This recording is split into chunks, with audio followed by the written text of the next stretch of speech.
Alden Richards, diniretso na si Tito Boy. Si Maine Mendoza lang talaga.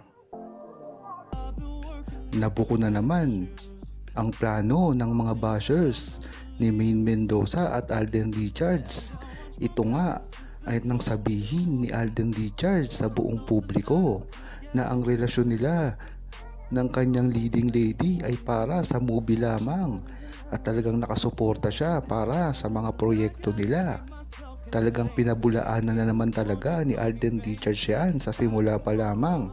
Kaya bakit si Alden Richards ang sinisisi ngayon sa mga lumalabas na mga balita ng kanyang panliligaw? Ngunit maganda ang pagdiretso mismo ni Alden Richards sa mga pangyayari at mga lumalabas na mga balibalita. Ang maganda dito at napakahalaga ay talagang si Maine Mendoza pa rin hanggang ngayon. Hindi siya nagkakaroon ng relasyon o ugnayan man lang sa kanyang mga kapartner dahil na rin alam na ng buong publiko at alam ng buong True-Blooded Aldab Nation kung sino talaga ang tunay niyang karelasyon. Magtataka na rin kasi kayo na bakit hanggang ngayon ay wala pa rin siyang nililigawan. Kung talagang naniniwala ang mga bashers na si Alden Richards ay nanliligaw man lamang sa ibang babae, ay talagang nagkakamali sila at hindi na ito nagkakatugma pa. Dahil bakit nga naman hanggang ngayon ay hindi pa rin siya nanliligaw o madikit man lamang sa isang babae pagkatapos ng relasyon nila ni Maine Mendoza, na talagang nagpapatunay na talagang ang relasyon nila ni Maine Mendoza ay tunay na tunay at hanggang ngayon ay nag-e-exist pa rin. Ayon kay Shena Nomi, dapat ngang ipagpatuloy ni Alden Richards at Maine Mendoza ang mga nasimulan nila, lalo na ngayon ang relasyon nila ay nasusubok ng mga panahon. Kaya nga dapat ay maging matatag sila. Ang umpisa dito ay ang gagawin nilang pag-amin, lalong-lalo na ngayon na ang mga bashers ay wala nang pinipili.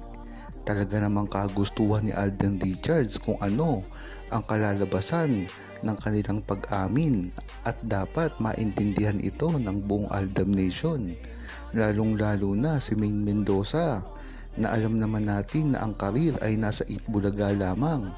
Hindi tulad ni Alden Richards na napakaraming proyekto ngayon at kahit saan ay pwede siyang magpaliwanag at magpa-interview.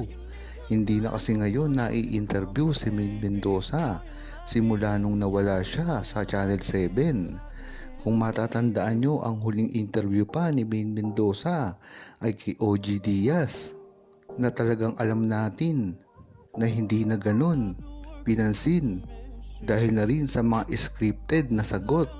At alam naman natin na umiiwas si Maine Mendoza sa mga intriga sa kanyang buhay dahil nga kasagsagan ito ng Itbulaga issue.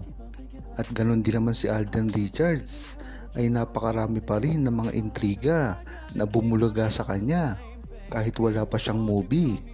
At dito nga kumalat at umingay na naman ang pangalan ni Alden Richards nang maitambal siya sa isang movie na alam naman natin na ganito rin ang kahahanatnan ni Alden Richards kagaya ni Maine Mendoza dahil naging involved na ang isang network na alam naman natin na matagal nang sumisira sa relasyon ni Maine Mendoza at Alden Richards noong kasagsagan pa ng Aldab. Ngunit matagal na ring nasabi ni Alden Richards na kampante siya sa relasyon niya kay Maine Mendoza at kahit kailanman ay wala siyang ibang babae at talagang lahat ng nakakasalimuha niya ay either kaibigan niya lamang or parang mga kamag-anak dahil mga close na friend niya na ito na simula nung kabataan niya pa lang ay nakikita na. Gaya nga nang nasabi ko dati na wala pang ini-introduce na nililigawan man lang si Alden Richards, kaya paano mo paniniwalaan na talagang nagkagustuhan daw sila ng kanyang leading lady? Diyan mo malalaman ang pagkadesperado ng mga bashers ni Maine Mendoza at Alden Richards na ginagawang issue kahit wala naman. Ayon naman kay Sabermaster, dapat na ring masanay si Maine Mendoza at Alden Richards sa pangbabatikos ng relasyon niya kay Alden Richards, dahil ang pinasok nilang ito ay hindi naman talaga makokontrol ng kanilang mga management, dahil ang maganda dito, ang Aldab Nation na mismo ang nagsasalita para sa kanila. Kung matatandaan nyo, ay ganyan din ang Aldab Nation dati pa lamang.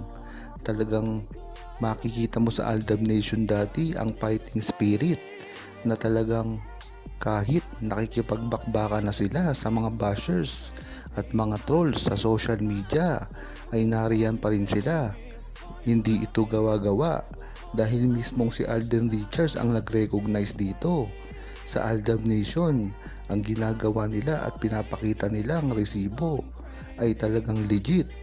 Makikita mo rin kay Alden Richards na talagang ang pausuporta niya sa mga OFW at mga seniors, lalong-lalo na ang mga Aldab Nation, ay pinahalagaan niya pa rin hanggang ngayon.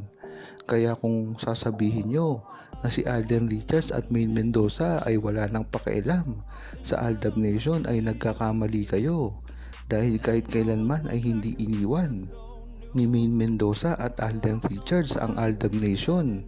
At dito mo malalaman na talagang sa una pa lang hanggang ngayon ay pareho pa rin ang kapatutungo ni Alden Richards at Maine Mendoza sa buong Aldab Nation na alam naman natin na bumuo sa kanilang karir.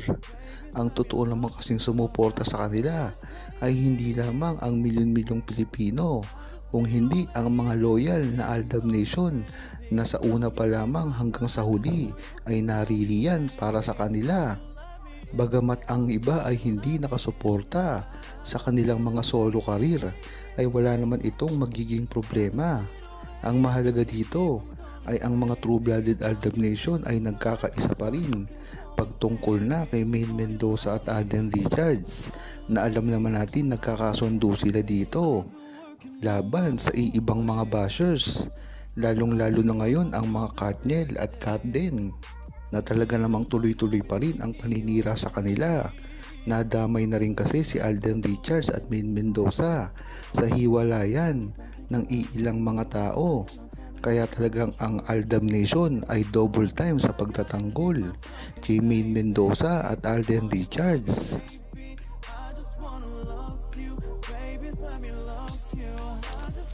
Huwag kalimutang mag-subscribe, comment at i-like ang video na ito. Thanks for watching!